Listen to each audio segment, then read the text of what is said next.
The Postal franchise is both infamous and beloved for its outrageous, shocking, over-the-top violence, lowbrow toilet humor, and its willingness to make fun of itself and the player. Didn't you just save?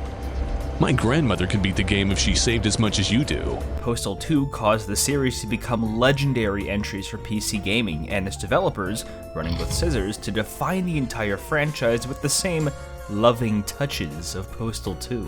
The game is so widespread and iconic that it really needs no introduction, but notice how Postal 2 is what everyone talks about. What happened to Postal 1?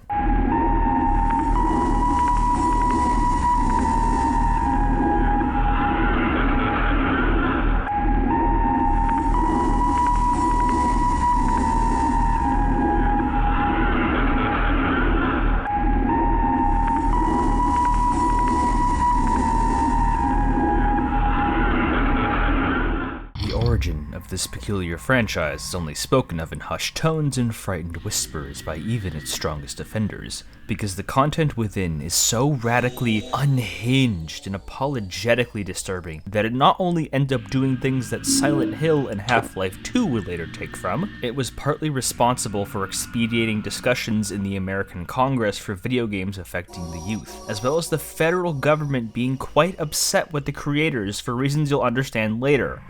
I'm not making that part up either. This is to say, Postal 1 is so grisly, so shocking and uncompromising, it left a permanent scar on the entire gaming industry that it still hasn't entirely healed from. While not disfiguring, it's still noticeable enough to have altered the perception of the medium in both major and subtle ways. This game predicted the future in a pitch-black way that no one was prepared for. My aim with this video is to showcase and explain how the visuals, subject matter, and gameplay made Postal so grotesque and monstrous to behold during its release, as well as how it stands today in regards to its legacy and impact.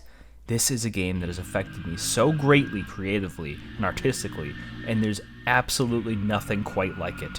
No other bottle to hold this kind of vicious, downright sickening lightning running with scissors was able to capture with this release, and how nearly every other attempt, including the official remake done 20 years later, failed in most aspects to embody the delusional, paranoia, and unrelenting hopelessness Postal exudes with its entire being. I'll pay some lip service to Postal 2 and the rest of the series, but this video is primarily based on the original PC release of Postal. I highly don't recommend spending God knows how much on the original big box PC release, unless you're me, but the developers were kind enough to make the original freeware on nearly every relevant digital platform with all expansions.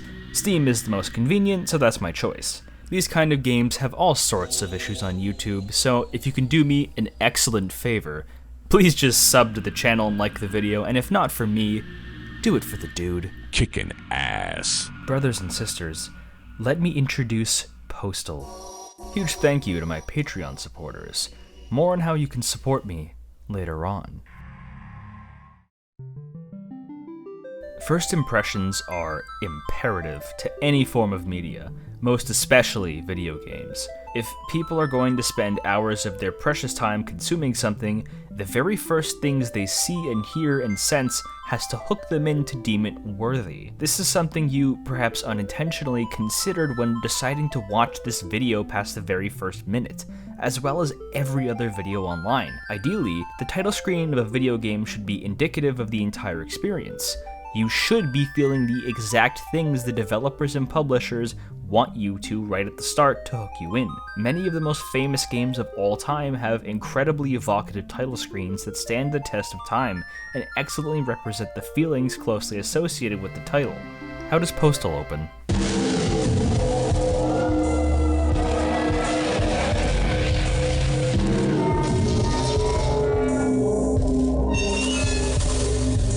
The title of the game is haphazardly taped onto what looks like a blood-stained leather background. Someone completely unidentifiable staring off into space, knee-deep in mountains of human skulls. A crude, vivisected image of someone cropped screaming onto the left to communicate an abstract but agonizing cry of pain. The entire thing is out of focus, like our minds simply cannot comprehend the primordial terror the scene is trying to predict. A true version of Hell on Earth. And the music. The music! Screams in pitch-black ambience and the shrill squeaking of machinery are erratically bolted together to create this satanic symphony straight out of a night terror. Everything about the screen is horrific and blood-curdling. It feels like a deliberate tribute to paranoia and spite, like an active advertisement that this title screen detests you completely and wants you to fall deeper into delusional paranoia and misery. Even the UI is unrelenting.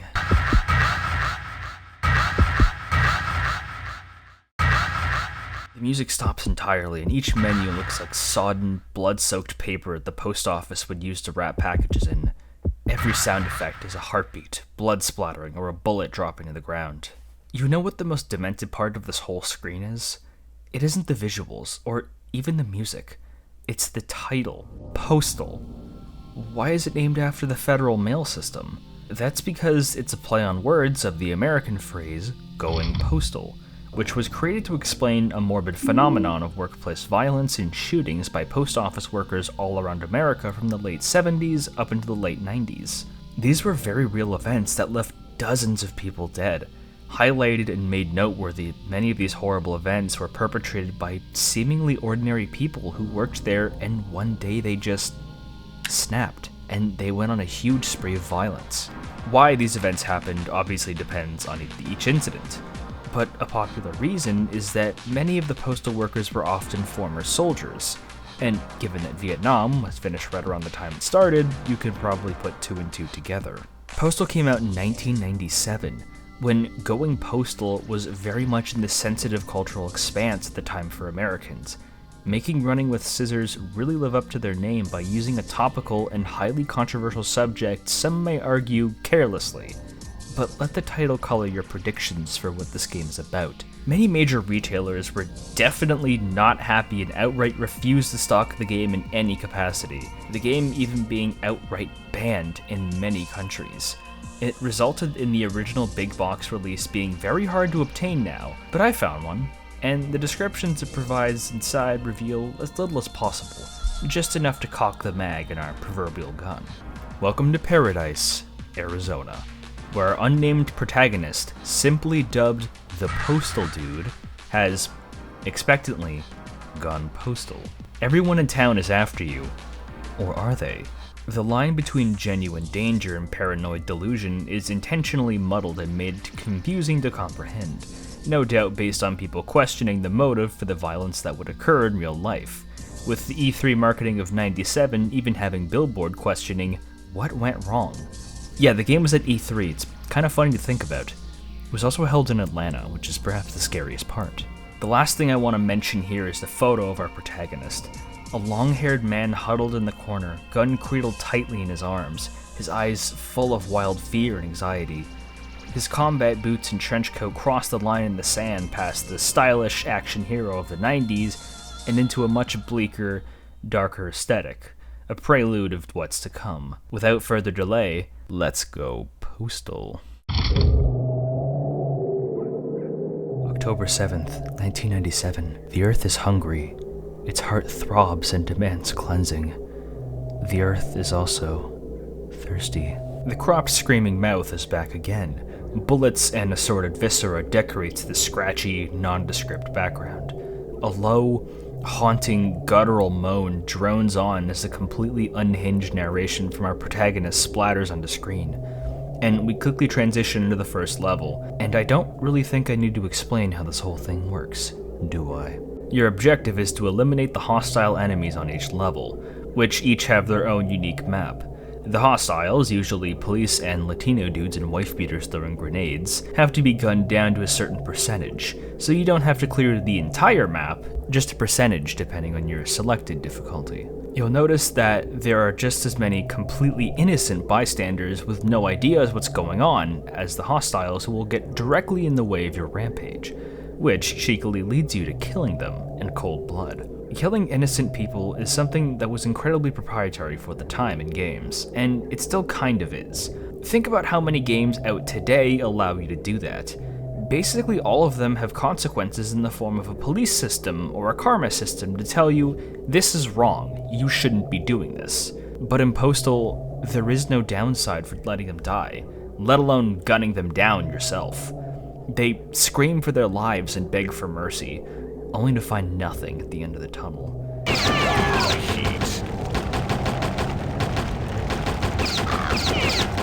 It's tacitly encouraged on the box. Men and women alike gunned down coldly. There are very few games that outright reward you for killing the innocents, but Postal is one of them. There's even an achievement added in the later Steam release explicitly for killing the innocents. This was nigh unheard of in 1997. This game came out before the very first GTA, before you could randomly kill people in Jak 2 or any other open world game with a morality system. It was completely ahead of the curve in so many ways, artistically, musically, and tonally, like a deadly premonition of things to come. It feels like something you would find in the bowels of Game Jolt from the disturbed mind of a single creator rather than a commercially distributed video game with a marketing budget. The controls work as such. Your mouse is your cursor, which can either be in the more rudimentary classic mode found in the original disc, or the newer modern controls which allow free aiming. WASD to move, right-clicking allows you to duck and dodge some, and I mean some, bullets, and pressing X allows you to kill a wounded enemy, which you should never do under any circumstances, because enemies die on their own within seconds, and outside of the cool, or horror factor depending on the player, could leave you wide open to attacks trying to do so. Each number on your keyboard activates a different weapon. Our primary weapon, bound to 1, is an infinite ammo machine gun that loses accuracy the further your cursor is from the character. This means the game is more about knowing the map inside and out, knowing where to go to avoid enemies and lead them into advantageous positions. 2 and 3 are shotguns with varying firing speeds, 4 and 6 are grenades and Molotov cocktails, 5 is a rocket launcher, 7 is a grenade napalm launcher, and 8 is a flamethrower. I hope you've played enough games to know how to use each. They work exactly how you'd expect them to. Just be careful with the flamethrower, because fire can hurt you and prevent you from tacking momentarily, just as it does your enemies. It plays like a very simple, if dated, twin-stick shooter, but level 1, Home, still gives a variety of enemies that set up player expectations quite well.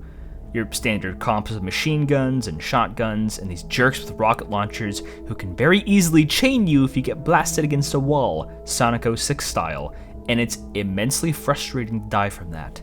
There's something especially palpably eerie about executing all these people, having no reason why they're after us, who started the conflict, nothing. But what I do know is that it's set to no music whatsoever. Have a listen.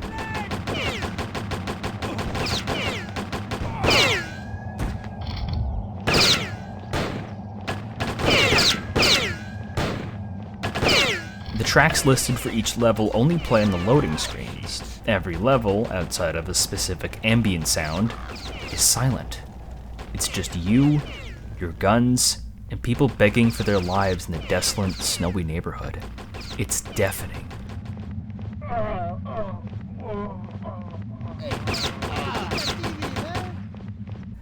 Imagine being in this situation, where your neighbors are being gunned down, but having to quickly figure out that the entire town, including you, is reduced to a percentage, like the postal dude works for an insurance company.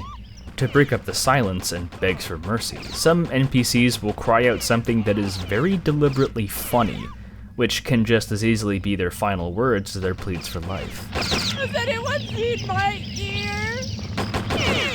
I'm having gun a very knows. bad day. The most common quips actually come from the postal dude himself. Smells like chicken. Proudly made in the USA, baby. Listen, can you hear the property values going up? Gotta love welfare reform. You should remain still when injured. Here, let me help you. This is an incredibly iconic voice done by Rick Hunter, who stuck around with the franchise since its inception, and he gives a delightfully chilling performance that perfectly captures the malice and cruelty the dude displays, but in a casual, nonchalant way.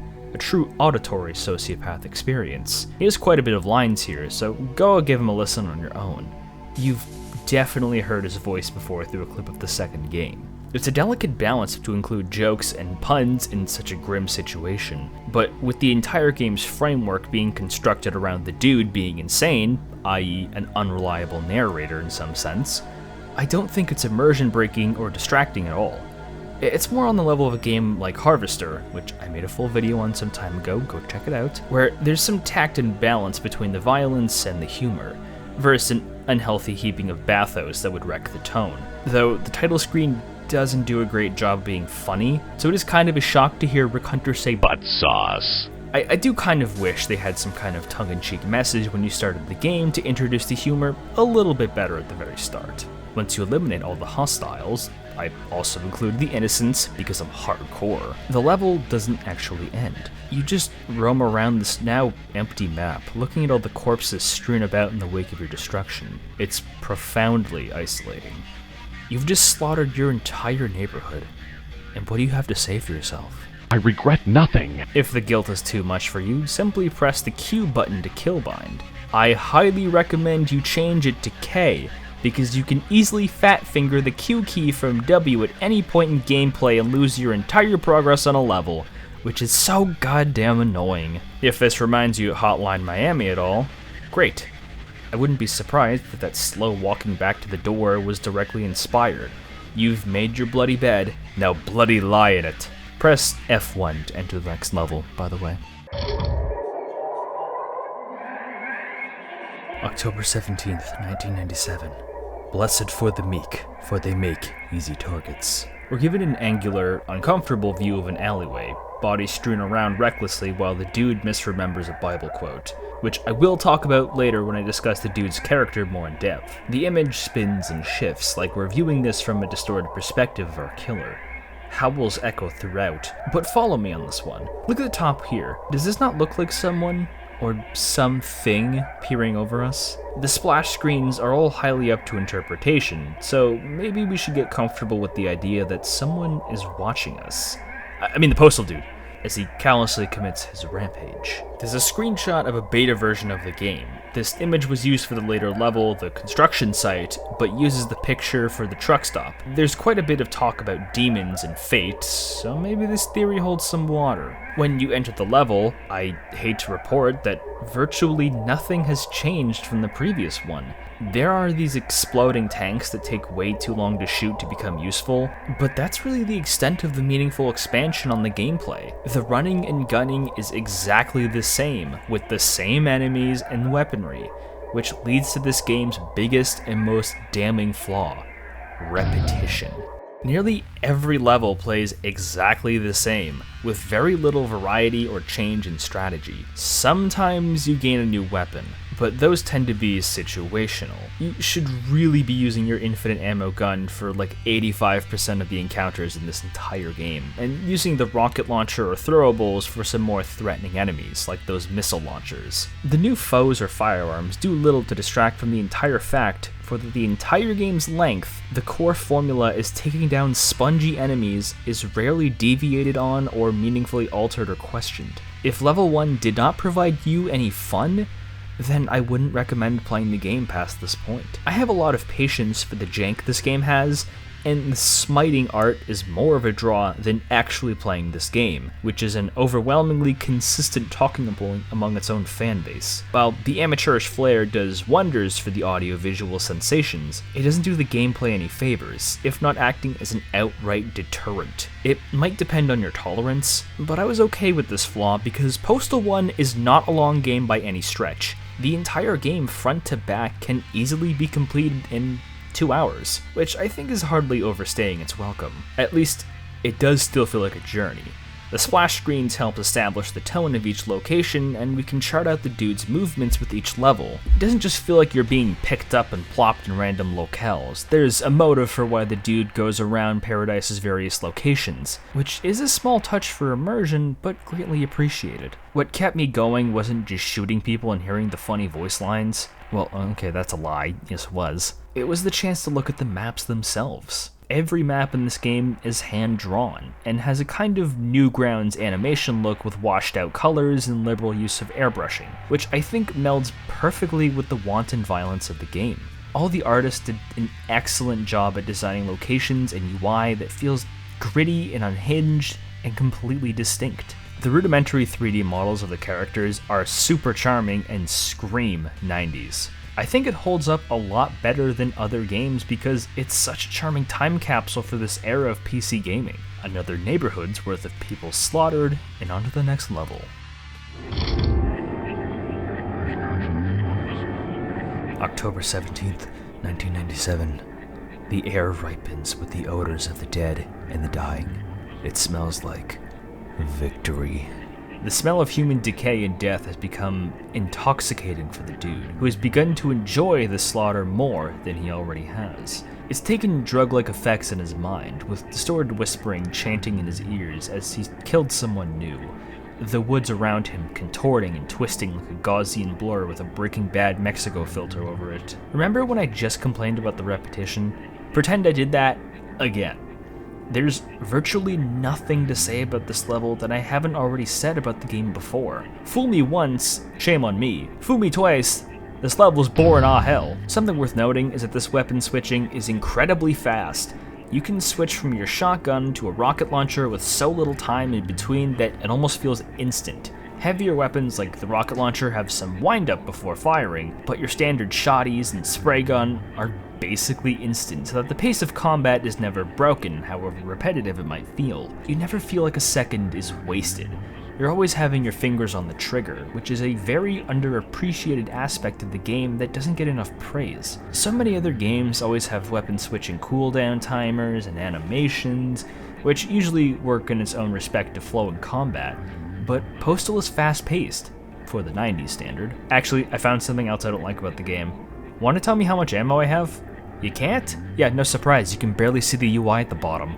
Well, kind of stylish, but only kinda. It doesn't really serve its purpose well when your ammo count is 3 pixels tall, which means if you start spraying people down wantonly with one weapon, you can only really find you're out of ammo when you can't shoot anymore, which can leave you in all sorts of sticky situations. It doesn't help that everyone you have to shoot takes as many goddamn bullets. Like, how many direct shotgun blasts to the face can the average cop actually take? Can someone please test this in real life and send me the results?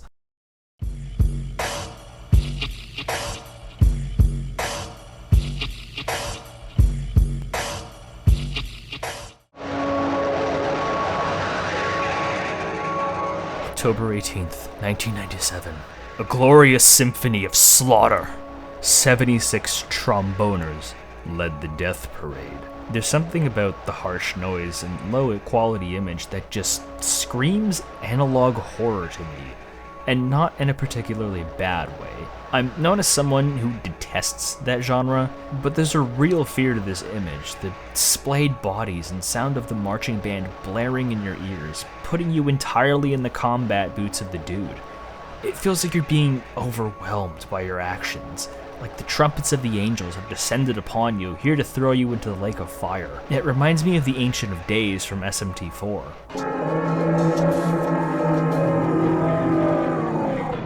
I'll go ahead and spoil it. This is the last time any of the splash screens are recognizable. Everything from beyond here is so interpretive and mystifying that requires a lot more legwork to explain. This marching band is passing by, and unlike every other level in the game, people aren't immediately hostile to you. You don't technically have to shoot the marching band, but who are you kidding?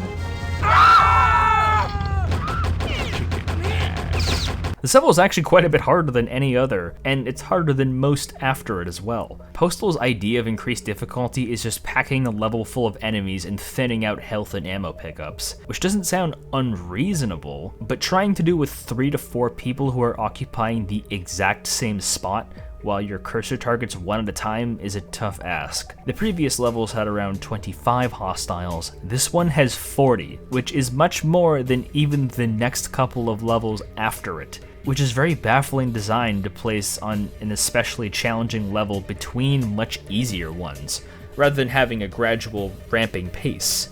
Or maybe I'm just bad at the game and got filtered, who knows. This also takes place in a city, and the isometric map view does wonders to hide your enemies, which makes it quite hard to run and hide when you can't tell where the bullets are coming from. There is a system in place to show you where you are when obscured by the environment, but it only illuminates the player, so you'll have to wait for the enemy to come out of this awkward angle, or just shoot wildly and hope you can find them. It's not like it's impossible to circumvent, but what happened here?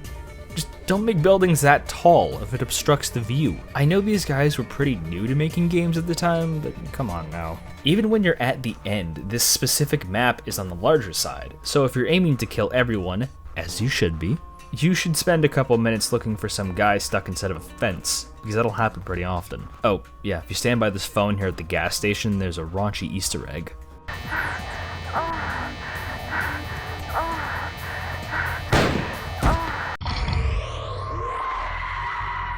October 18th, 1997. Life is cheap. Death is free. Act now. Supplies are limited. Offer void in Arizona. Quite the gnarly grimace of gums. It almost looked like a horse or alligator's mouth rather than a person's. But whatever mouth it is definitely matches the echoed sound playing. Remember when I said the level after the parade was easy? I lied. The bridge is also quite challenging, but in a really engaging way. The only way to get the hostiles is, of course, to make sacrifices to queer gods. Okay, no, you just need to cross this bridge, but it's full of hostiles, obviously. You need to change the way you play. Instead of relying on mobility and sneaking around the map, you really have to dig deep in your pockets and use every bit of your inventory to clear out the bridge. It's a great flipping of the script that adds a meaningful dimension to the typically monotonous combat. I'd say throw grenades, but there's one problem. Grenades suck. They feel like they have no impact, and unless the guy you want to kill is standing perfectly still, he's going to get out of the way and dodge this little dinky fart of an explosion. Overall, a challenging but fair level.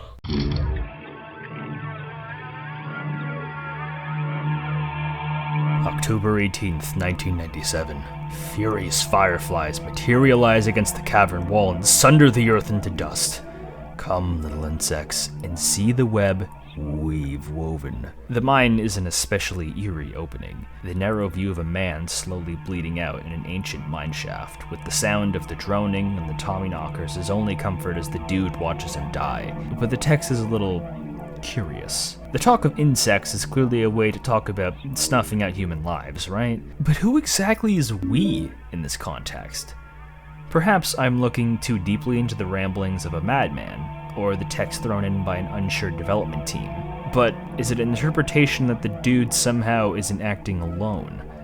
Maybe that shadow in the truck stop and this shadow here aren't the dude, but perhaps the other person or thing mentioned. I thought about this as I played, snaking through the claustrophobic tunnels and shooting grenade-throwing miners. This level is super easy because enemies are far apart and few in between, which means there's no reason not to hang back and just pepper them with your infinite ammo primary and wait for them to drop. I'm real thankful they decided to give you an infinite ammo option, otherwise you might run into the scenario of having no ammo and forcing a kill bind. I'm of the opinion that the weapons are mostly balanced.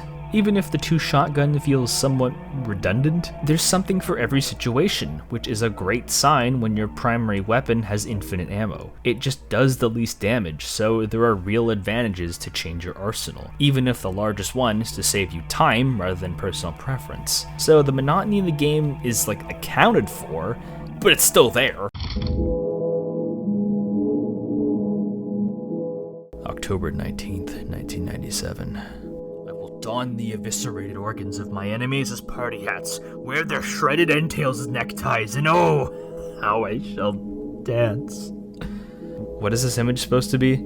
There are so many overlays and filters caked on, it's impossible to tell, but I could make out what looked like a mutilated doll. At least I hope it's a doll. In the corner here. From this point on, I won't be mentioning each level aside from its splash screen unless I have something specific to say about it, because otherwise the video would get too bloated with me repeating myself. First you shoot this guy, then you shoot him again, shoot this guy, health, ammo and health, again. If you think that would be boring to recite, imagine how boring it is to play it. It's a shame because I do like the look of all these levels.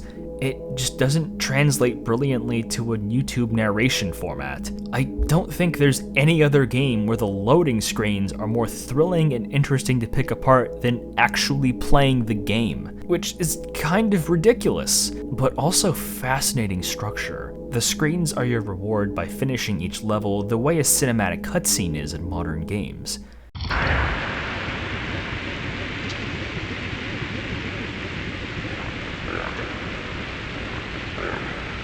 October October 19th, 1997. Human trash spills from its containers as death rains down upon them, sweeping the streets in a cleansing cloudburst of blood. So, let's address the elephant in the room that you're all thinking, "Oh no! I haven't liked the video yet!" Go ahead and do that right now if you haven't. I am watching you, by the way. But seriously, what is this? This misty, out-of-focus ghoul gaping at us, the sound of static coming from a television makes for a spooky visual, but perhaps we can theorize who it represents. It could be the dude himself, who in his insanity can't grasp his own form, or it could be this sinister other that has been hinted at throughout the game. It calls into question whose perspective the text comes from. If it isn't from the deluded mind of the dude, then perhaps this other character. Things are heating up. I especially love the ambience of this level. The crickets chirping and wolves howling really make you feel alone. It reminds me of my summer vacation spent at trailer parks in the countryside, except there weren't any armed madmen there. I don't live in America after all. The postal dude wouldn't have gotten far in a Canadian trailer park, I'll tell you right now. It's a little different than most transmissions. First stop drive doesn't work, but third does. Neutral is park, reverse is second. If you want to use reverse, put it in drive. You got it? If you say so. Intelligent people don't look here.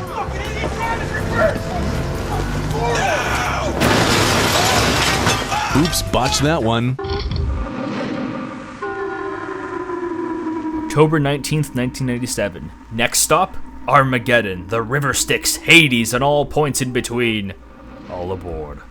The mangled visage of a person's face drenched in red swirls and twists, the red either being pools of blood or the upcoming pit stop to hell. The suffering and damnation of being sent to hell has become a recurring element, which adds a layer of context to the not-so-virtuous mission. The dude is intentionally trying to send people to hell and really getting a saucy kick out of it. So Christianity is at least somewhat baked into the game, at least the scary parts of it. The dude may view himself as an arbiter of the devil, an agent of chaos, and if I'm allowed to wax poetry a bit, the man of lawlessness, the one who reveals himself at the end of the world before the savior comes. We don't know much about the town of Paradise, but the name of the town itself could be a reference to the earthly paradise of Eden, or John Milton's Paradise Lost, as a reference to the book, which references Eden, you know what I mean. Or it could just be an ironic name with no connection whatsoever. Also, apparently Paradise, Arizona is a real place, and it's a ghost town, so abandoned. I wonder why. October 20th, 1997. Feathers will fly, but big birds won't. They will, however, be going south this winter. Far south. So this level takes place at a farm, and you get to kill a bunch of ostriches, which is awesome because I love abusing and killing animals, but they also become a recurring NPC roaming around in future levels, which makes the mindless slaughter a little more funny, which is something it desperately needed. Postal has a surprising amount of animal abuse throughout the series, which is not something you see very often. I honestly think that killing animals is a lot edgier than killing people. And I don't mean like feral monsters clearly trying to kill you, I mean regular animals. Also, this map has 11 hostiles. 11! Notice that the hostile count is kind of all over the place. It's not like these are 11 super advanced, difficult enemies that take a lot of time to deal with. They're just the regular ones from level 1. It's not much different from the first one. Like they just swapped some levels around in development or something. Had there been more of an effort to ramp up hostiles progressively, which is already kind of the case with the missile launcher ones at the very end, this would be a more forgivable move to introduce players, which, funnily enough, Hatred of all games did better. But I think we'll talk more about that game later on. It's just kind of baffling how some levels feel like you can blink and miss them, and others can take half an hour if you're bad and keep dying. The narrative through line is there, but there's enough of a disconnect on the gameplay that it's more than just noticeable, it's distracting. Think about how I can speak about some levels long enough for the entire audio track to loop, and others are so brief you might not even hear the whole thing until I struggle to find a reason to say something about them or include a joke. Is this an intentionally synchronized bit of videography and editing showcasing my dedication and talent as a creator, or my unwillingness to remove things from my scripts? I leave that in the hands of interpretation, just like the Postal Dude. Oh god, not this one. October 20th, 1997. Blood splinters everywhere, like a river flowing around me, pulling me in its wake. Paradise. Prepare for deconstruction. Okay, no word of a lie, this level was really boring and the text is whatever. But you know what really locked me in? It's the splash art. And look at this skull here. It looks pedestrian, and it is. It's just a skull. But something about this specific skull tickles something curious in my brain, and I don't think I can explain it properly without giving you the full context. Okay, so I was about 17 or 18 at the time, and I was working out with my dad in the house. We had a TV in the room so we can watch movies or a show while we were lifting weights. And he put on American Psycho, which is a really funny movie to be watching while working out, especially watching with your dad, even more so while watching it working out with your dad. I've seen the movie, great film. But do you guys remember the scene where he chases the chick out of the apartment? She's running down the stairs, and I think he holds a weapon. I swear to God, I'm not making this up. There was like a 1% opacity skull overlaid Christian Bale's face when he leaned over the ledge, and I've never been able to prove it to anyone ever. All the compressed re-uploads of the scene don't have it, and the only time I've ever seen anything or anyone ever mention it again was a thread on X talking about it. I don't know if I had like a 5-second moment of my own going postal moment, or if the lack of oxygen from exerting myself working out tricked my brain, but every time I see this skull, I think about that scene in American Psycho.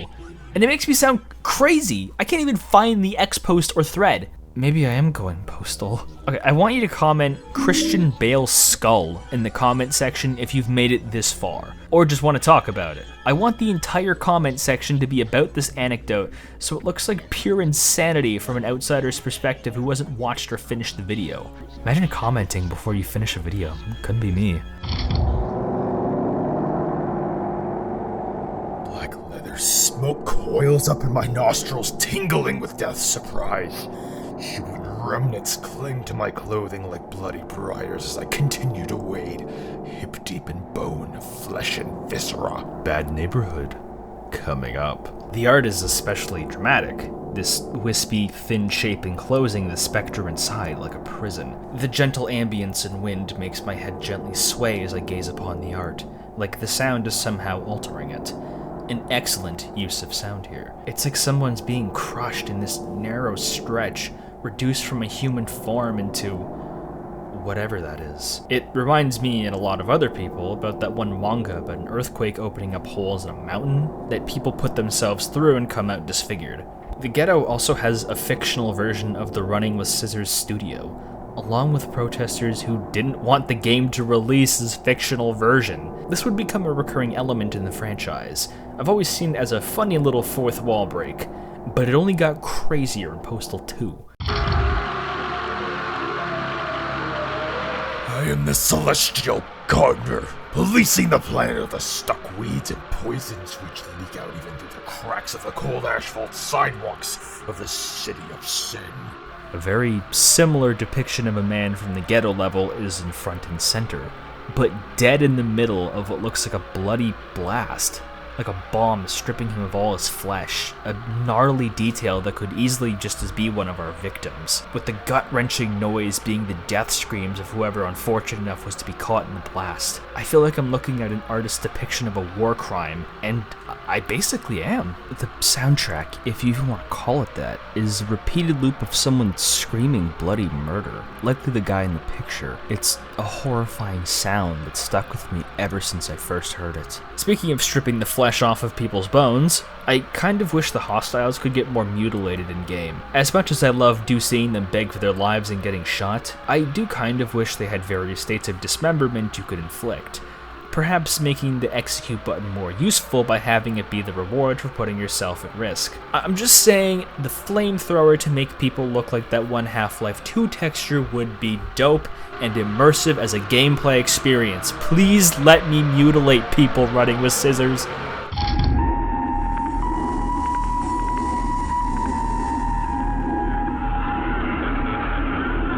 No day in the park. Too much of the blood on me is mine. But the day is not done, and I have miles to go to make them sleep. Peanuts? Anyone? You may not be sure where, but you've heard this song before, haven't you?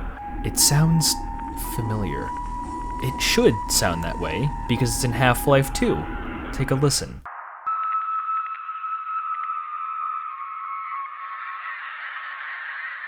But it's also in 3 different Silent Hill games.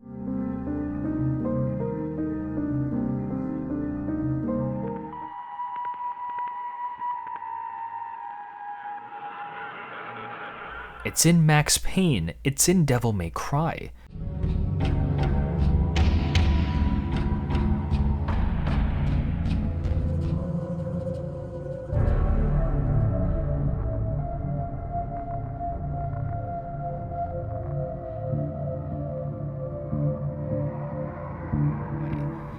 This infamous track was sampled everywhere in the early 2000s because its unconventional sound fits so well with so many games being very edgy and seeking to horrify you in that time period. But where does it come from?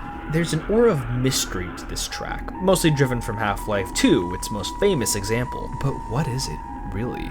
This track is called Is That the Door by a British music company called Zero G that creates sound libraries for anyone available to use. You can buy it for like $20 and sample it however you please, which led to a lot of game developers to use it in their own games. So many gaming juggernauts used this, but only years after a little obscure game named Postal did it. Postal was the very first video game to use this sample, and do I think it inspired the other games? No, not really. But it's more of an observation of how ahead of the curve this game was to a lot of what can be commonly seen as horror tropes. So many moments and sound cues and visuals have become exponentially more common, but not because Postal was this massive cultural icon. I'm sure people started using many of these things naturally, but Postal did it years before it was mainstream or popular, and it deserves its flowers for that. Zero G has been sampled in everything from films to games to other songs, and it's a rabbit hole that extends far past the relevancy of this video. Multiple tracks in this game use different samples from this album, and I implore you to explore to see if you can spot them when they come up. Christian Salyer and the others involved with the sound design did an unbelievably tremendous job. I use this soundtrack all the time in my videos, and it's easily one of my favorite video game OSTs ever, ranked up there with some of the greats.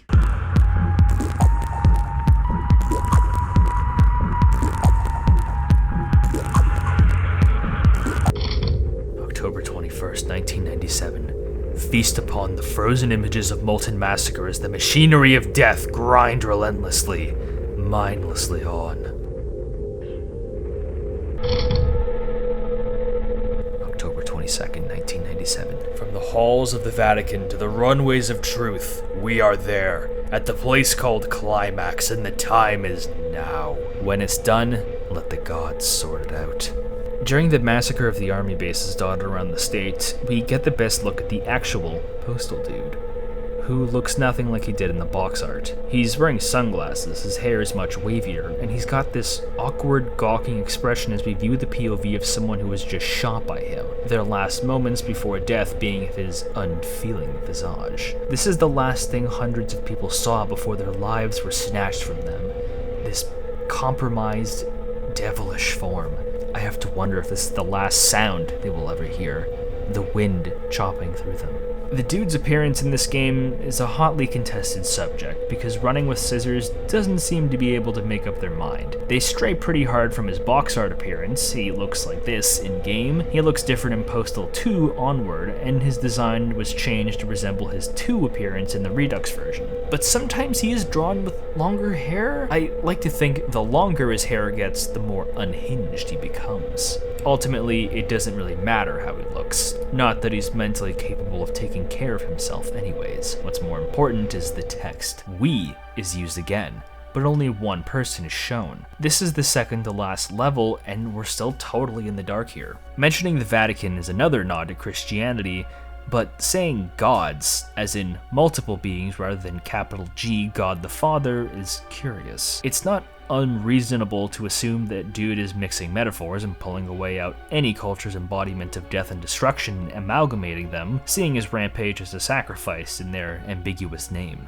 This level is really goddamn annoying because there's a blaring siren that plays the entire time, which at no point is it pleasant to hear, which sucks because you gotta kill at least 50 people in order to progress. This level is just claustrophobic enough to cram a lot of enemies into one place without it being overwhelming, which allows for some strategies I never used anywhere else in the game. I always had an issue with fire because it was way too easy to get lit on fire yourself while trying to use the napalm launcher and flamethrower, but these weapons actually came in clutch this time around. Basically the only way to use the flamethrower is to set everyone on fire, then switch to another weapon to take them out for easy kills. If you're playing the vanilla Postal release, this is the end of the game, but now that all the DLC is included in the Steam release, you can play the extra 6 DLC levels, but I'll save those for later. I'm struggling to think of other places you could shoot up after an Air Force base. Perhaps a church, given the religious mentions, or maybe a...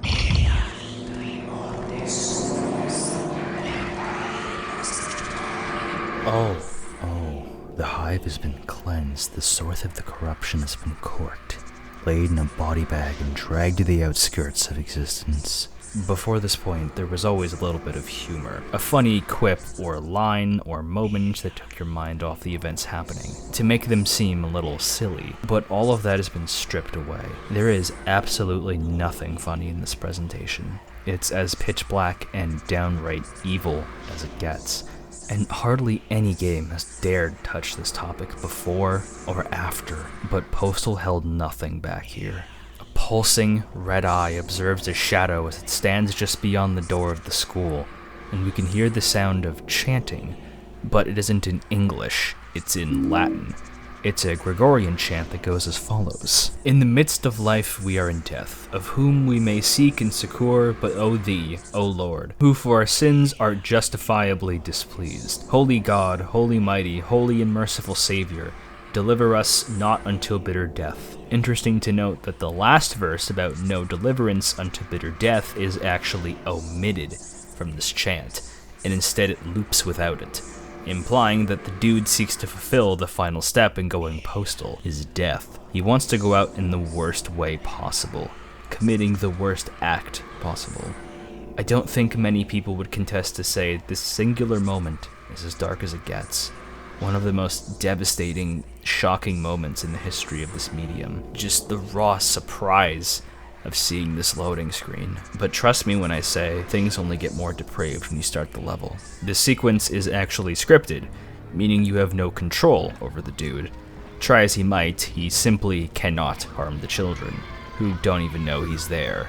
Like they aren't even real. I'll let the ending speak for itself.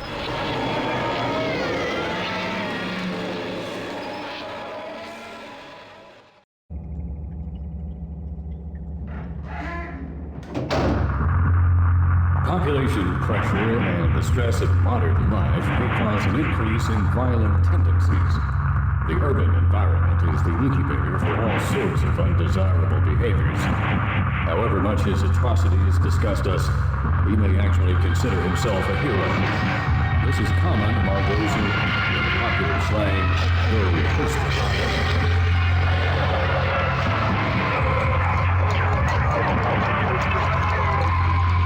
In his tortured mind, he may feel that he's battling against impossible odds. It is not unusual for such individuals to believe that the entire fate of the world rests with them.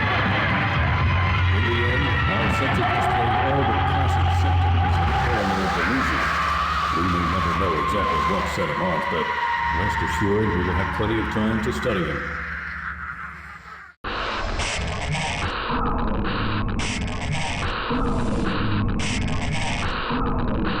So, that was the ending. Without question, one of the most bleak, primordially downcast and sorrowful endings to a piece of fiction I've seen in quite some time. When people think about Postal, this is what comes up first. Not the humor, not the gameplay.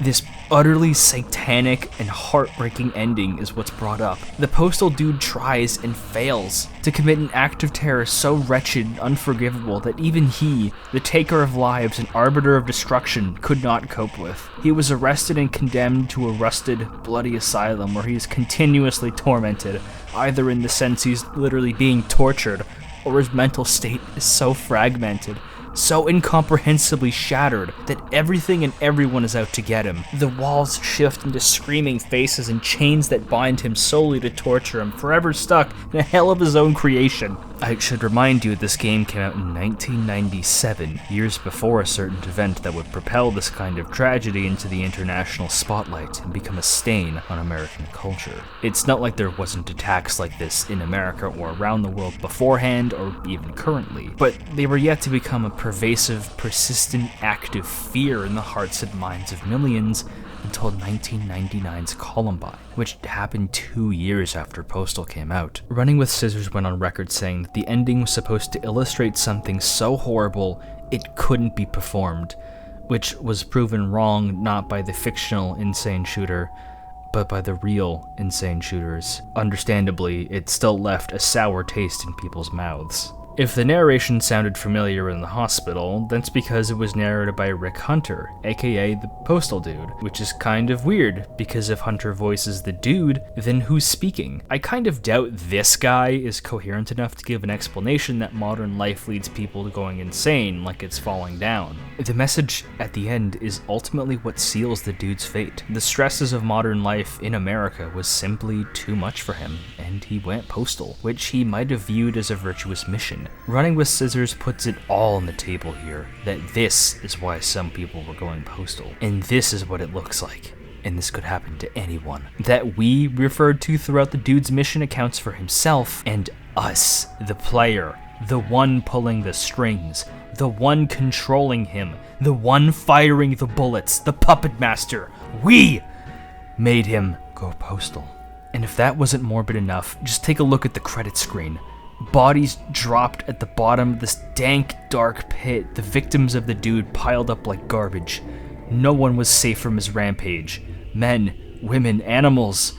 Even a newborn baby is taken out, which is a little confusing because he couldn't bring himself to harm a child at the school, but a newborn? Toss that little baby in a pile like he's a half-eaten chicken wing, baby! I assume there was some miscommunication between the artist of this photo and the ones programming the game, rather than any sort of deeper lore happening. When I finished the game and let the credits scroll to the end, I'm brought back to the title screen. My feelings of horror had subsided, and I didn't exactly feel satisfied, because even past the amazing ending, the actual level didn't have a great sense of finality to it. I understand the shock wouldn't have landed the same had it not been structured like that, but it's kind of like, oh, now it's over. When I tried to exit the game and get rid of these sick images, the developers pulled one last trick and played the credits again when you quit with a new theme, something that made me feel empty. I felt exhausted having finished this game. I was so immersed at this point that for even a few moments, regardless of how silly or unreasonable it felt, I felt like I was the one committing these acts myself, like my hands were on the gun and I went postal.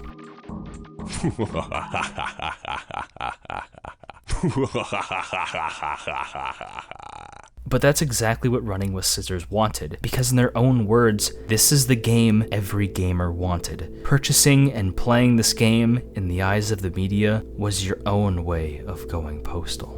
It was planned all along. And speaking of media, how did they react to it? Understandably, a lot of people rejected the game outright, calling it all sorts of unkind things, and it was even banned in a lot of countries for the graphic violence. However, being banned for violence isn't exactly an exclusive trait. Countries that hate fun like Germany ban just about everything, so being banned there isn't really a shocking revelation and more like a badge of honor. The US Postal Service was furious that this game was taking their good name and using it for such senseless violence, as they understood it, and they straight up just sued Running with Scissors in court. It lasted a long-ass time too. It lasted until 2003. 2 months before Postal 2 came out. The post office did all sorts of waffling, like trying to claim they were gonna make video games too, and that Running with Scissors using the name Postal hurt their business, and all sorts of stuff that would make you roll your eyes if you heard it. It got dismissed, and Vince gave them an ice-cold quote to go with it. We're pleased with the ruling, although everyone involved knows we should never have had to fight this frivolous lawsuit in the first place. Our game is funny, theirs is not. Ooh, that's cold, Desi! That's cold! That still wasn't the end of the insanity lashed out against this game by powerful people. Every Postal fan knows about Joe Lieberman, the American senator who presented Postal 2 to the Senate, dubbing it as one of the worst things in America. But you know who was the most receptive to Postal? It was the little guy. While there were definitely players who did not like Postal because of its gameplay loop or subject matter, there were a lot of people who were actually pretty receptive to it. So it quickly gained a cult following. A lot of the people liked the tongue-in-cheek tone a lot of the game had when gunning people down, because they knew running with scissors wasn't always being 100% serious. Even if the tone could come off as a little inconsistent when you're supposed to find it funny, then the very serious and gritty ending happens and you're supposed to not find it funny at all. It got mixed to positive critical reception, which is surprising, not that it stopped game journalists from blatantly lying. There was an underground movement of people who really grew to appreciate Postal not just as a game, but as a genuine piece of art that tackled deeply troubling subjects without too much blatant mockery, but still keeping a sense of humor, which is really funny to think about because the whole game is about killing people and finding it funny. But what do I think of it? Well, the actual game is kind of a tough pill to swallow. It's not that it's bad, not at all. Playing the game is decent fun. The shooting mechanics are functional and feel at least a little satisfying. But this wears off very quickly, perhaps quicker than the already short length of this game to some, meaning it becomes exponentially more tedious and monotonous. The formula is almost always the same, with very little maps forcing you to reconsider your plan of attack or work around something. It's something that reeks of first-time developers, which obviously makes sense considering it was running with scissors as the studio's first game, and something that could be greatly expanded upon with the sequel. It's got that kind of Drakengard appeal where playing the game is something, but nearly every other aspect is so enrapturing that it keeps you coming back for more. I feel like maybe there could have been some kind of light puzzle aspects or something, nothing more complicated than colored keys or skulls or something, or you could enter a building to flick a switch, just something to tease your brain, if only for a moment to break up the repetition. I also want to bring some of like the map criticism. I feel like there could have been a lot more different, there could have been more variety. Like have some sections be really thin and narrow and you have to like shoot down a sniper. Just more variety with the maps, forcing your brain to think. Just making it work a little bit more instead of just, okay, WASD all around, just never take your finger off the click button. I don't know how much I could recommend this for a replay value, because it's just the same maps and enemy formulations every time. And I don't think the shooting is attractive enough to make me want to lab it and get good like it's Devil May Cry. I will say it's fun enough to mess around with some cheats after you complete a run, that is. It got quite a bit of later content, including Special Delivery, an expansion pack that added 4 new levels, which definitely lean hard more into the funny side of Postal and much less the dark side. What? You don't sell Postal? The splash screens are just outright funny. You remember when I talked about the other countries banning this game? You know what country didn't? Japan. In fact, they really liked Postal, which is absolutely insane. I know you may be thinking, oh, but it's Japan. They all have sorts of disturbing games there. What topics are disturbing can sometimes shift depending on the culture. Japan has a reputation for having weird games because they're a lot more comfortable with sexual content than us over here in the West, but they censor the hell out of violence whenever they get the chance to, which makes it all the more intriguing that not only was Postal brought over to the land of the rising sun, it got a Japanese dub, and it got 2 whole new levels in the form of Osaka and Tokyo. Yeah, really like this game. Can we add some levels where the Postal dude kills a bunch of people in our country too? That'd be awesome, thanks. Imitation is the highest form of flattery, and the Japanese version of Postal, dubbed Super Postal, apparently did alright over there. Mind you, all of the blood was removed from the game as well as the final level, so the game kinda just doesn't have a real ending. I guess the Japanese audience needed this game so badly that they had to simply bring it overseas, albeit a censored version. Postal Dude's Japanese voice actor is also quite a riot. These two levels were actually lost for some time until Running with Scissors brought them over for the Steam port and included them in the Redux version, which is a really awesome touch. The splash screen text is composed of haikus, it's great. It's funny that the audio visual is really appealing, but the actual game is alright. Something that put me in a bit of a pickle was the story. It was naturally quite ambiguous to play into the theme of anyone going postal, but there seems to be a deeper narrative at play. If it feels like something was missing, it's because it was. I omitted something very important. In the manual for this game on some later editions, there's an entire new set of text for each levels called diaries and war journals. They offer completely different explanations for events, instead of making the postal dude come off as a much more rational, sympathetic character rather than a raging lunatic. This postal dude is deathly afraid of some kind of unspecified hate virus that he believes to be spreading from the Air Force Base, which causes the people of Paradise to go postal and attack him, a complete reversal of the script. He views each level as a horrifying but necessary act, like killing them gives them some of their dignity back after their infection. As compelling of a narrative as it is, it doesn't really explain why the dude likes to make funny quips as he guns people down if he truly feels pitied for them. So the war journal might not be the most accurate depictions. Perhaps something thrown in the manual as some food for thought, or even to deliberately confuse people. No, the answer lies not there, but deeply nested within the game files themselves, and Running with Scissors done a pretty good job of not talking about it nearly ever, and I'll explain why. The Steam release of Postal 1 isn't perfect, because it forgoes the multiplayer mode and the map editor, which does exactly what you think it does. You can create custom maps to mess around with assets. Why these were left out of the Steam release, I'm not sure, but WRS did everyone a solid and just made the game open source and released all of the assets completely for free. If you take away anything from this video, it's that Running with Scissors loves its fans and they want you to know it. He can't shoot the kids in the level editors. Believe me, I tried. I was experimenting with this level editor. By that, I mean I was looking up guides on how to use it properly because it's very complicated. And one of its stranger traits is that the dude has a pretty weird property where he won't say anything at all. That's because the audio files for him are kind of weird. You need to sort it out properly. And there's a folder where all of the dude's dialogue comes from. That folder is named Demon.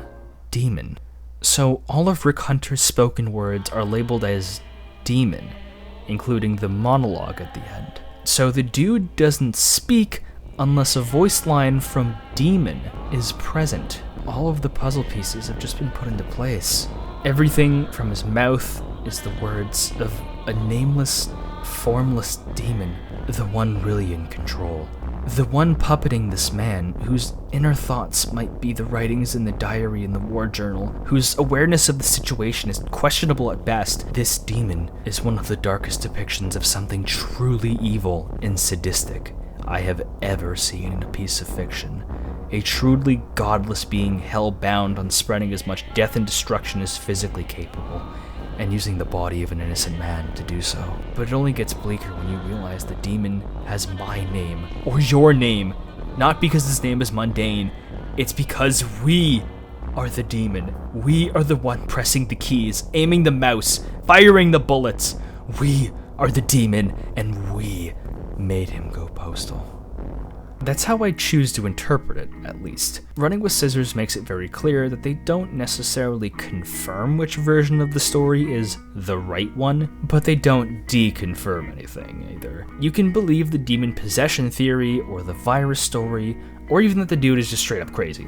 All of these are worthwhile avenues of narrative to explore. Future games, even up to the most recent release, Postal 4, still reference and play around with these. The soundtrack album cover even has a monster whispering to a guy's ear, so, I have my own theories. The dude typically has a cross on his jacket. It's not to imply that he is in any way a good Christian, but he does make a lot of references to religion, with misquoting Bible verses and all that spiritual talk. There's even more of that in Postal 2. He gives off a lot of ex-Catholic vibes. I can't think of many other games that choose to operate like this, where the basic premise leads to several different ways to interpret the story that all have the same amount of time and weight, like Who's Lila? Postal feels like a genuinely cursed piece of media, something ripped straight from a creepypasta, an art piece reserved for the underground, something exchanged between gloved hands in an alleyway, a playable Live League experience. In many ways, it feels antiquated and sluggish, even bordering on painful since it came out, but visually,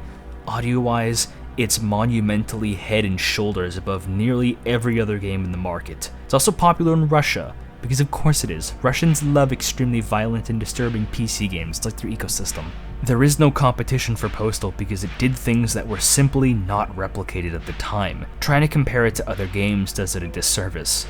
The proper angle that should be taken is seeing how other games took from Postal, even if unknowingly. This is not the first horror video game, and not the last. This is not the worst game of its genre, nor the best.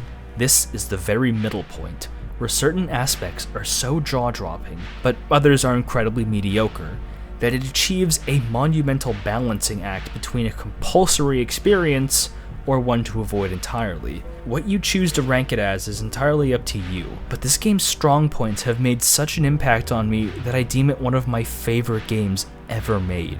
Regardless if its aspects aren't very good, I have to rank this game 5 stars. I don't know if I would go as far as to say this is a thinking man's game or anything pretentious like that, but it's something that should be discussed, and it manages to raise topics that no one else was doing in the medium. Not really in a psychoanalyzing way or even an explanation, but rather as a dangling keys way, like a way to force people to think about what they'd rather not, choosing to discomfort everyone who boots it up. It's an amazing game that puts you in a dark place, but I wish it played better. It's not really one of those the gameplay is bad on purpose to illustrate something in the story or the theme kind of situations. It's more that they really did try to make an enjoyable game, which I think it is, but it's just that its ideas and art and sound outpaces the ability of the programmers to make a very engaging game. I know that sounds like harsh, but it's kind of the truth. It's an alright shooter. There's definitely better. You can definitely do worse though. Running with Scissors made a decent chunk of change off this game and have been around making games ever since. Postal 2 and the likes are a story for another day. Postal is a very 90s game, as I've mentioned before, but I think this is also a detriment, past just the general outdated gameplay aspects. Would a game like this be released now? Well, look at the video's progress bar. We're far from done here. Running with Scissors asked themselves the same question, because in 2016, 19 years after Postal came out, they released Postal Redux, a complete remake. Let's go Postal again.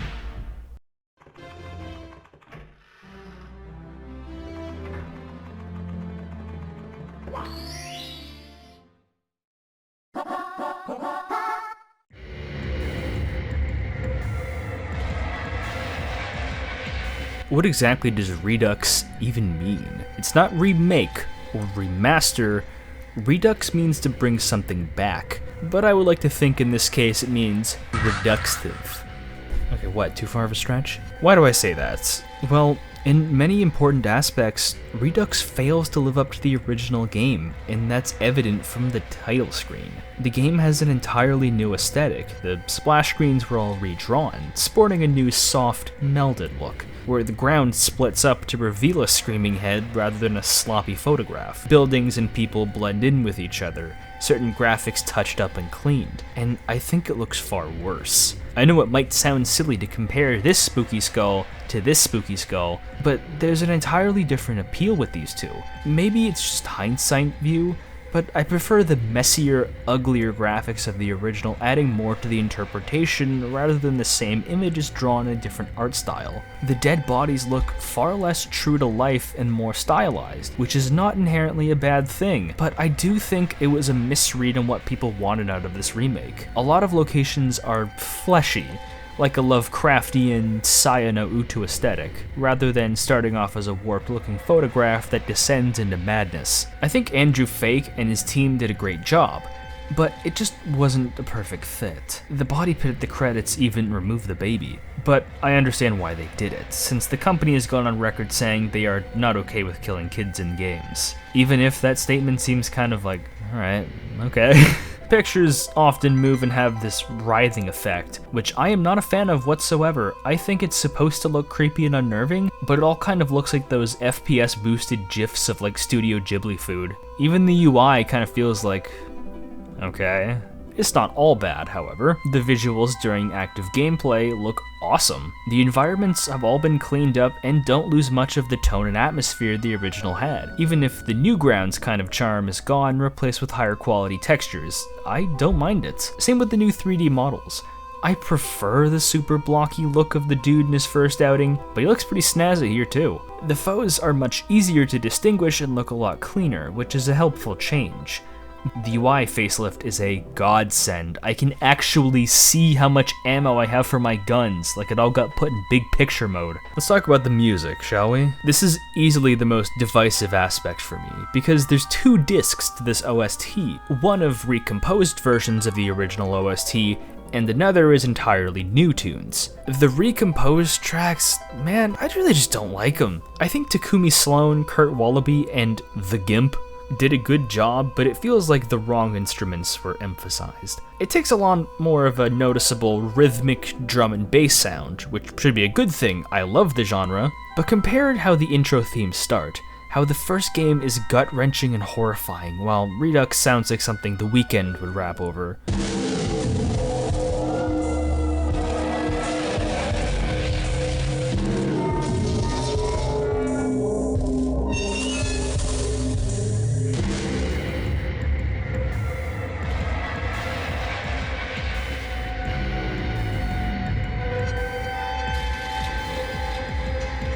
Compare the terrors of the screams in this city versus how they sound in Redux.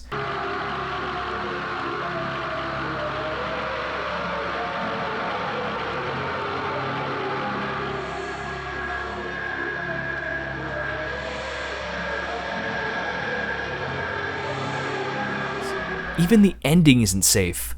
Himself a hero. This is common among those who, in popular slang, go postal.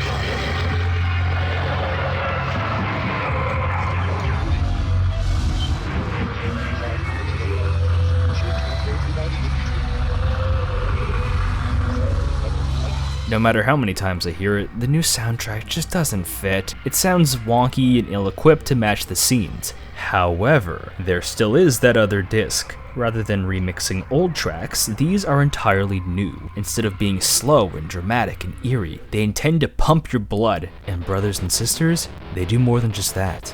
They make me fly into a rage. A good kind of rage. The kind of rage that makes you wanna go postal.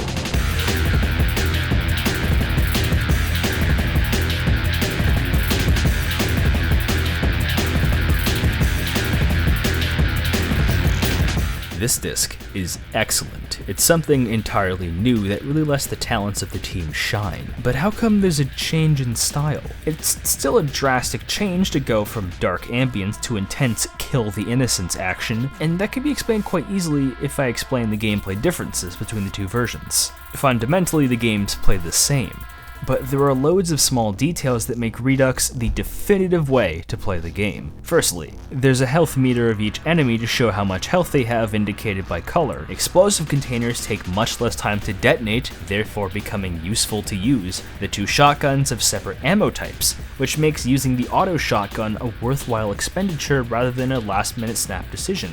Playing this game also made me realize I never talked about the landmine weapons.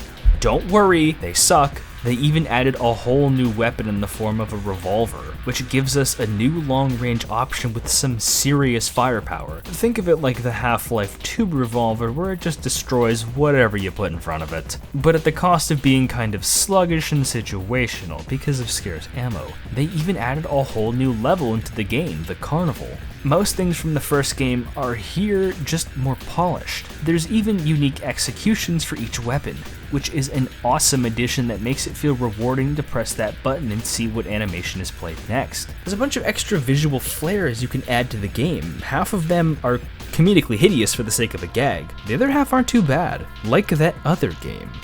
Wonder what that could mean. However, there were some changes I don't like. I feel like there's a more noticeable delay in swapping weapons. Not in the sense that the game lags or isn't working properly, this is a feature. I felt like the pacing of combat was more or less unchanged from the same as the first game, so having a more pronounced delay in weapon swapping is distracting and feels like it chips away from the quick action that was established just fine. It's not game-breaking or even a monumental problem that ruins the experience, but it's pronounced enough to make me a little irked at the differences, but not enough to register a formal complaint. Instead of hitting F1, you simply run to the edge of the map, which does wonders for continuity between levels, which have been slightly altered to have some specific elements bleed over, but regardless of where you are on the map, you still have to walk over to this specific spot, and the dude doesn't exactly have a pep in his step. It's not quite like Hotline Miami, where that takes like 5 seconds max. Here, maps are larger, so it's intensely awkward 30 seconds while it blinks in your direction. I wouldn't say it somehow messes up the feeling of lying in your own bed of death and destruction after each level, but I don't think it helps it either. And yes, I know how petty of a complaint that is. You don't get long videos like this if you don't bring up little details like that. The special delivery and super postal levels are here, which is awesome, but how come there's no level select? You have to play the campaign on the regular assortment of levels, all the DLC levels on their own, or both together. The only way to pick levels is to have save points set up a specific one, but you can't just choose one at the menu? Why? Postal 1 had that. It's not a huge deal, it just seems like a weird feature to forego when the original eventually got it. I couldn't get anyone to play multiplayer with me because all my friends play live service slot, but it looks pretty cool. There's a whole new mode called Rampage, which takes familiar maps and adds a whole lot more weapons and ammo and twice the amount of enemies. Your aim is to shoot as many people as fast as you can while keeping track of your kill streak and switching weapons often to maximize points. The less time to do so, the better. Now this was the replay value we needed. This was such an easy inclusion, but it's so fun. I finally feel a reason to master the combat in order to score better times, all while those sick new tunes roar in the background. Redux has an entirely different attitude to the original, instead of choosing to excite and enthrall with its visuals and audio instead of disturb, and nowhere is that clearer than the main campaign. The standard mode plays out basically the same, except the new carnival level between the city and Central Park. If you play on hard mode, the diary and war journals replace the standard text, which is a neat touch. However, things really change at the end, because instead of the elementary school, the last level is dubbed the end. There's no school in sight, but rather a church. We have to march forwards until we see a grave being lowered into the ground, a funeral with only one attendee, the priest. It's a lonely sight that causes the dude to have a total breakdown, and when the coffin is lowered, the only hostile is eliminated, so that hostile is either the person in the coffin or the dude himself. We get the same asylum ending beats as the original, but instead the dialogue is delivered by Corey Cruz, the voice of the dude in Postal 3, Brain Damaged, and an optional voice in 4, meaning that this could just be the regular doctor speaking instead of the demon. Or it's a funny reference to Postal 3. There are some theories about the Postal dude in Paradise Lost or Postal 4, but I'll save those when the time comes to talk about the rest of the franchise. Now, I understand what most people are thinking. Running with Scissors pussied out! They removed the original ending because they were afraid of offending people. When the game came out in 2016, the idea of attacks on schools was hardly unthinkable, it was almost a little anticipated, so the shock value wasn't really there. But the actual reason is depressing, but also follows my reasoning. According to an interview with a lead developer of Running with Scissors, John Merchant, the ending was changed because it just wasn't shocking anymore, which is a heartbreaking reality. The hypothetical of such a depraved game becoming not only a reality, but a semi-common occurrence. I know a lot of people really disliked the new ending, and I understand where they're coming from. I understand why it was changed, even if I think the game loses a lot of its impact without it, but this funeral scene is just too ambiguous for my taste to act as a decent alternative. However, if you play the game on hard mode, there's some additional figures here, a man and a woman, perhaps husband and wife, but who's being buried?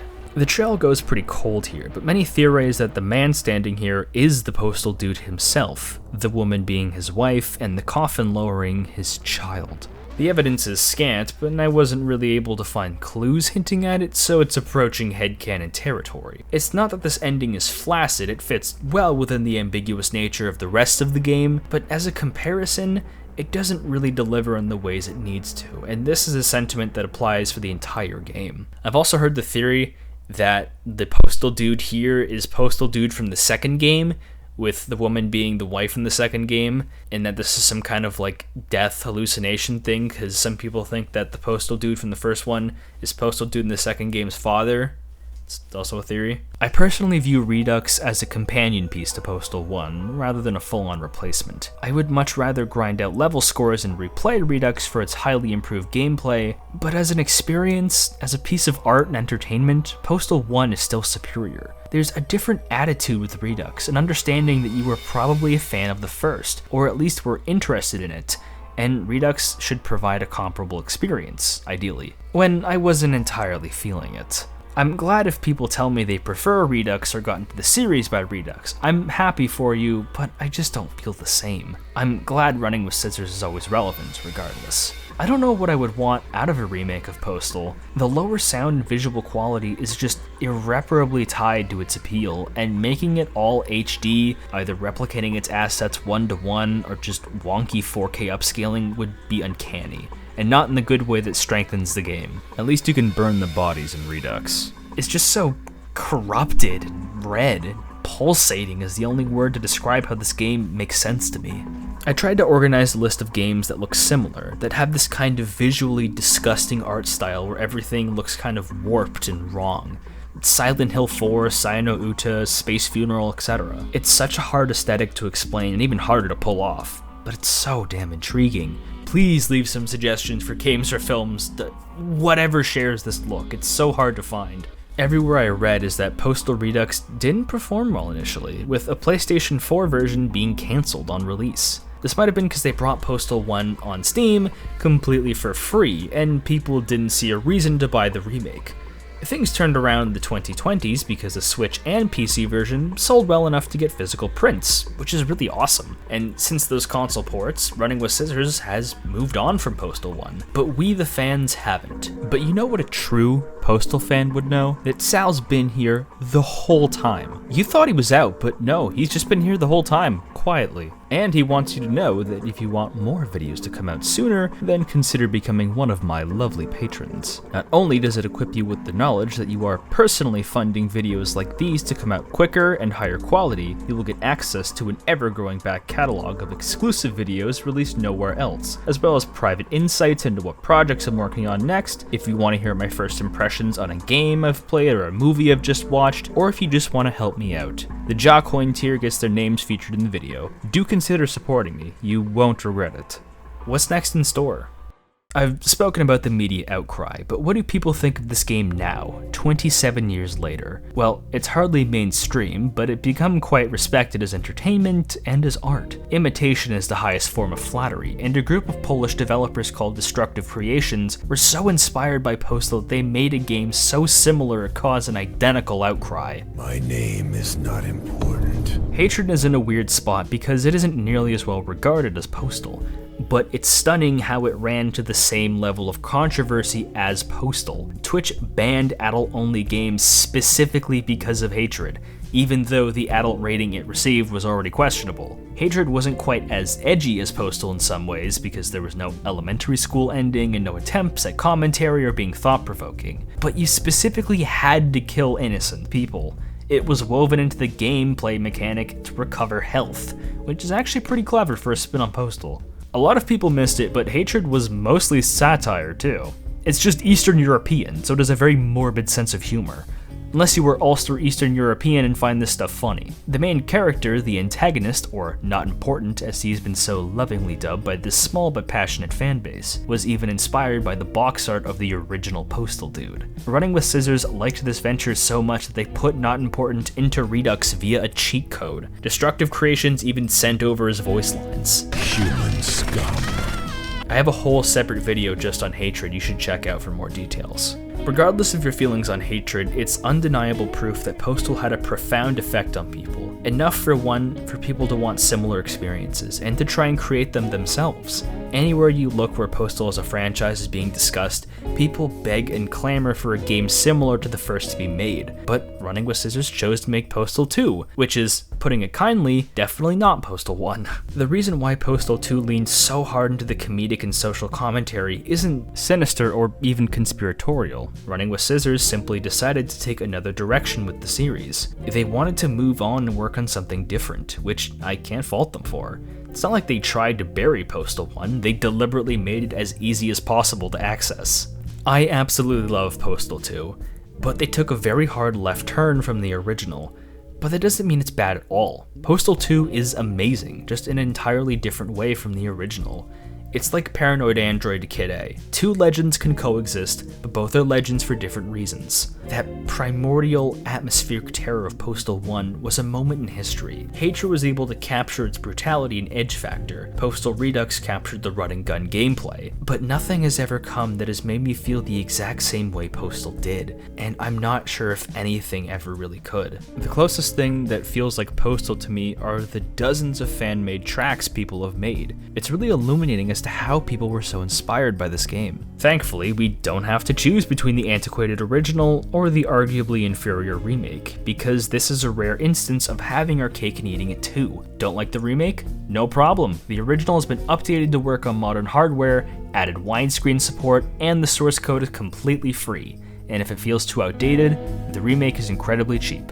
Running with Scissors have done the best possible outcome here and allow you to choose whatever version you like, which has always kept this game alive and well, which is really inspiring and deserves so much appreciation. This game isn't viewed from a, remember that weird edgy 90s game back in the day? It's, remember that weird edgy 90s game that's still around?